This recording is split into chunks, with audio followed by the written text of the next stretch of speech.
عرب میں پھیل گیا تھا. اس کا ریزن بھی تھا آپ کے سامنے میں نے رکھا گزشتہ درس میں. تو بہرکیف یہ جو 3 فتنے حضرت ابو بکر صدیق رضی اللہ عنہ کے خلافت کے موقع میں، اور ہر فتنہ جو ہے ایک سے بڑھ کر ایک فتنہ. سوچ کے دیکھیں میرے بھائیوں، آخر لڑیں تو بھی کس سے لڑیں، مقابلہ کریں تو بھی پہلے سب سے پہلے کس فتنے کو دبائیں، کس کا سامنا کریں. قربان جائے حضرت ابو بکر صدیق رضی اللہ عنہ کے اوپر جس یقین سے، جس ایمان سے، جس عزیمت و ہمت سے انہوں نے ان مقابلوں کو، ان چیلنجزوں کو فیس کیا، ان کو دبایا، بہت بڑی بلند ہمت کی بات ہے. ہمیں یہاں پہ سمجھ میں آتا ہے کہ ابو بکر صدیق کیا ہے، ان کی شخصیت کیا ہے، ان کا نام ہی سب سے پہلے خلافت میں کیوں نامزد کیا گیا. ان کے اندر جو پوشیدہ کمالات تھے، پوشیدہ جو ٹیلنٹس تھے، وہ اسی ٹائم پہ جو ہے ظاہر ہوئے. الغرض تو یہ فتنے ایک جگہ پہ ایک جو مسئلہ تھا، اور ایک وہ یہ تھا کہ پیارے نبی صلی اللہ علیہ وسلم اپنی وفات سے پہلے اپنی حیات میں ایک فوج تیار کی تھی. اسامہ بن زید کی کمانڈنگ میں ایک فوج کو ترتیب دیا تھا. کیوں جانتے ہیں؟ یہ فوج رومیوں سے لڑنے کے لیے، رومیوں سے اللہ کے نبی صلی اللہ علیہ وسلم کے زمانے میں ایک جنگ ہوئی تھی، سریہ موتا جس کو کہتے ہیں. کرسچنوں سے رومیوں سے جو ہے یہ جنگ ہوئی تھی. یہ جو جنگ تھی بہت بڑی آزمائش تھی مسلمانوں کے لیے، بہت بڑی آزمائش. تو اس کا بدلہ لینے کے لیے اللہ کے نبی صلی اللہ علیہ وسلم نے ایک فوج تیار کی جنگ کے لیے، ان کا بدلہ لینے کے لیے، اسامہ بن زید کی کمانڈنگ میں. ہوا یہ، اور اللہ کے نبی صلی اللہ علیہ وسلم نے وصیت بھی کی. کیا وصیت کی؟ اپنی وفات سے پہلے یہ وصیت کی باقاعدگی سے کہ اسامہ کی لشکر کو روانہ کرنا نہ بھولنا. اب یہ لشکر جیسے روانہ ہوئی، ادھر پیارے نبی صلی اللہ علیہ وسلم بیمار ہوئے. جیسے ان کو خبر پہنچی اسامہ بن زید کی لشکر کو، ان کی فوج کو خبر ملی، تو وہ رک گئے، جانے سے رک گئے. اور ادھر اللہ کے نبی صلی اللہ علیہ وسلم کا انتقال ہوا یہاں تک کہ اللہ کے نبی صلی اللہ علیہ وسلم کی وفات بھی ہو گئی. تو وہ فوج جو ہے وہاں پر رک گئی. تو یہ ایک مسئلہ. تو ایک طرف یہ مسئلہ، دوسری طرف وہ 3 فتنے ہیں، یعنی زکوٰۃ نہیں دینے والوں کا، جھوٹے نبیوں کا، نبوت کا دعوے کرنے والوں کا، اور مرتدین اسلام کا، اسلام چھوڑ کے جانے والوں کا. تو صحابہ نے دیکھا کہ پہلے ہی ہمارے سامنے جو ہے یہ 3 فتنے ہیں. تو سب سے پہلے جو ہے اسامہ بن زید کی جو لشکر تیار کی گئی، جو فوج تیار ہوئی، اس کو جو ہے روانہ نہیں کریں گے، اس کو جو ہے رکا لیں گے. اس کو رکا لے کے پہلے جو ہے یہ 3 فتنوں کا مقابلہ کریں گے. پہلے یہ جو 3 فتنے ہمارے سامنے ہیں، اس کو دبائیں گے پہلے. کیوں؟ یہ اندرون کے فتنے ہیں، اندرونی فتنے ہیں. یعنی یہ آپس اندرون کے، روم وہ باہر کا ہے، وہ جو جنگ سریہ موتا ہوئی تھی باہر کا مسئلہ ہے، لیکن یہ جو 3 فتنے تھے یہ اندر تھے مسلمانوں میں. تو سب سے پہلے اس کو جو ہے اس کو ختم کریں گے، اس کو ٹھکانے لگائیں گے.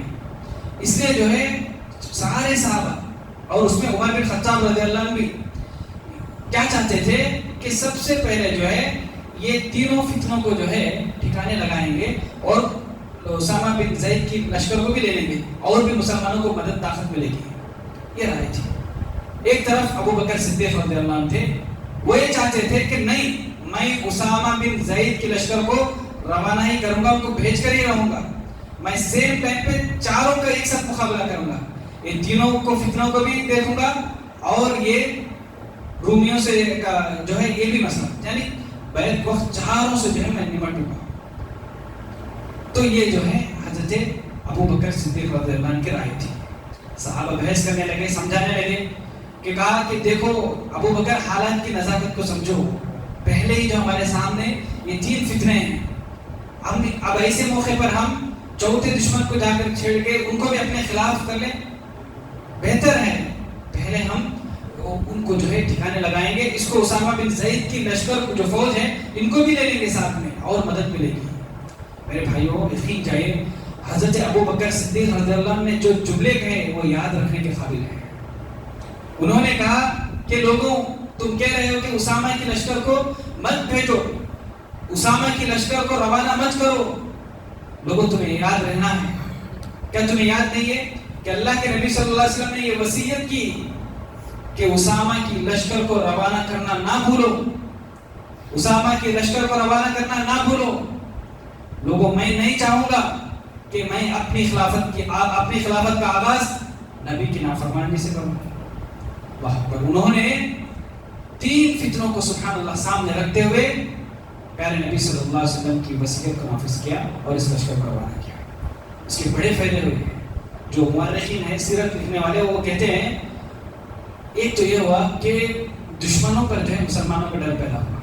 کیوں؟ انہوں نے جانا کہ مسلمانوں کے سامنے اتنے فتنے ہیں، اتنے بڑے بڑے فتنے ہیں، اس کے باوجود بھی مسلمانوں میں بیک وقت اتنی طاقت ہے کہ وہ اندرونی فتنوں سے بھی لڑ رہے ہیں، باہر کے خارجی فتنوں سے بھی لڑ رہے ہیں۔ تو ایک طریقے سے جو ہے وہ دشمنوں پر مسلمانوں کا رعب پیدا ہوا، ڈر پیدا ہوا۔ ایک تو یہ مسئلہ۔ دوسرا جو مسئلہ ہے وہ یہ ہے، حضرت صحابہ اور اس میں عمر بن خطاب رضی اللہ عنہ، سارے صحابہ کی رائے یہ تھی کہ جو 3 فتنے ہیں مسلمانوں میں، یعنی آپس میں داخلی جو فتنے ہیں، اندرونی فتنے، مانع زکوٰۃ، مرتدین اسلام کا اور مدعی نبوت کا، یہ جو 3 فتنے ہیں، ان میں سے جو سب سے پہلا فتنہ زکوٰۃ نہیں دینے والے لوگوں کا ہے، فی الوقت ان کو برداشت کر لیں گے، ان کو سنبھالیں گے۔ کیوں؟ کیونکہ جو لوگ زکوٰۃ نہیں دینے کی بات کر رہے ہیں، یہ لوگ لا الہ الا اللہ کہہ رہے ہیں، نماز بھی پڑھ رہے ہیں، یہ لوگ صرف زکوٰۃ نہیں دینے کی بات کر رہے ہیں۔ اس لیے پہلے ان کو جو ہے رہنے دیں گے، ان کو برداشت کریں گے۔ پہلے جو ہے وہ جو 2 فتنے ہیں، چھوٹے نبوت کا اور جو لوگ اسلام چھوڑ کے جا رہے ہیں، ان کا جو ہے مقابلہ کریں گے۔ یہ جو ہے سارے صحابہ اور عمر بن خطاب رضی اللہ عنہ کی بھی رائے یہی تھی۔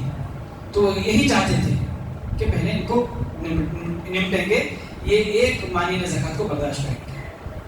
لیکن ایک طرف ابو بکر صدیق رضی اللہ عنہ وہ کہہ رہے تھے کہ نہیں، مجھے جو ہے بیک وقت یہ تینوں فتنوں پہ مقابلہ کرنا ہے، تینوں سے میں نمٹوں گا، تینوں محاذوں پر جو ہے مجھے کام کرنا ہے۔ ظاہر سی بات ہے، ابو بکر صدیق رضی اللہ عنہ خلیفہ ہیں، خلیفہ کی جو رائے ہے وہ پوروں پر جو ہے غالب آ جاتی ہے۔ صحابہ جو ہے حضرت عمر بن خطاب رضی اللہ عنہ کو کہے کہ جا کے ابو بکر کو سمجھاؤ، پہلے جو ہے فتنے بہت زیادہ ہیں، اس لیے کیا ہی اچھا ہوگا کہ ہم جو ہے یہ مانین زکوٰۃ کو جو ہے اس وقت برداشت کر لیں گے، اس وقت ان کو سنبھال لیں گے۔ وہ جو 2 ہیں مدعی نبوت اور مرتدین کو، ان کو جو ہے پہلے ان کا مقابلہ کریں گے، جا کے ابو بکر صدیق کو سمجھاؤ۔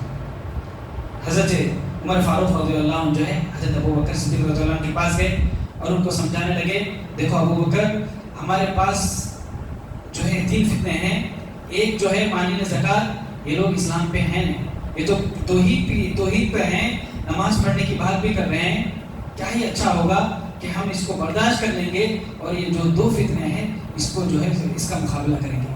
اور انہوں نے اس بات کی دلیل بھی دی عمر بن خطاب رضی اللہ عنہ، انہوں نے کہا امرت ان اقاتل الناس حتى يشهدوا ان لا الہ الا اللہ، کہ مجھے حکم دیا گیا ہے کہ میں اس وقت تک لڑتا رہوں لوگوں سے جب تک کہ وہ لا الہ الا اللہ نہ کہیں۔ اے ابو بکر، لا الہ الا اللہ پڑھنے والے لوگوں سے کیسے لڑو گے؟